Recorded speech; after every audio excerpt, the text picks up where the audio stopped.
What's up guys, for today's video, homemade nga pala ako ng samgyup-samgyupan. Bumili lang ako ng bacon, pandagdag. Ito, barbecue sauce lang to, then puro chicken yan. Ito ang aming DIY cheese. Yun o, sarap na ito. Solid.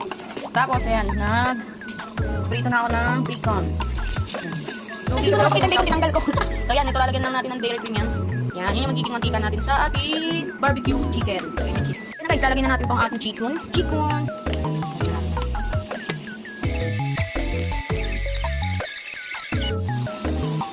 Meron nga pala tayong corn, nalagyan tayo, gagawa tayo ng buttered corn. Let's go.